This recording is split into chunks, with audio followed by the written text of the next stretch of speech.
বেশি রাসূল সাল্লাল্লাহু আলাইহি ওয়াসাল্লামের উপর দরুদ পড়েছিল। আমরা কি পড়ব না বেশি বেশি দরুদ? দরুদ এমন একটি আমল যা আল্লাহ নিজে বলেছেন, ইন্নাল্লাহা ওয়া মালাইকাতাহু ইউসাল্লুনা আলান নবী। আল্লাহ নিজে এবং ফেরেশতাগণ রাসূলের উপর দরুদ পড়েন। সুবহানাল্লাহ।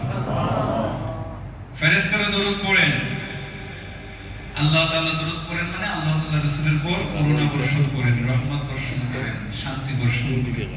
আমরা দরুদ পড়ি মানে আল্লাহুম্মা সাল্লি আলা মুহাম্মাদ সাল্লাল্লাহু আলাইহি এইভাবে। সুতরাং আল্লাহ নিজে এই কাজটি করে, ফেরেশতারা করে। আমরা করব না ইনশাআল্লাহ?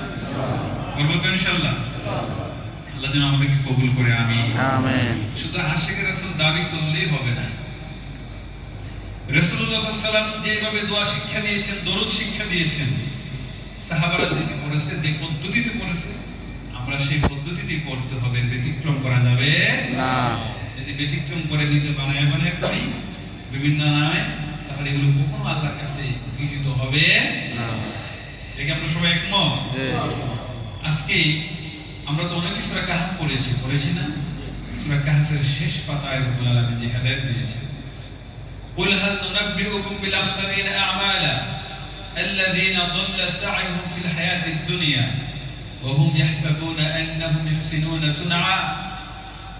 আমি কি তোমাদেরকে বলবো পৃথিবীর বুকে আমলের দিক থেকে সবচেয়ে ব্যর্থ, ক্ষতিগ্রস্ত যারা এমন কাজ করে যার কাজ শুধু দুনিয়ার মধ্যে শেষ হয়ে যায়, দুনিয়া কেন্দ্রিক কাজ করে, রাসূলের আদর্শ অনুযায়ী করে না, সাহাবাদের কর্ম অনুযায়ী করে না।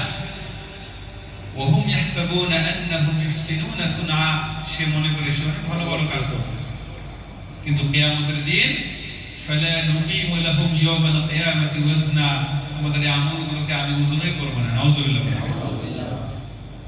যারা সুন্নাহ অনুযায়ী আমল করবে না, তাদের আমলগুলো আল্লাহ কি করবেন না? ওজনই দিবেন না। নাউজুবিল্লাহ।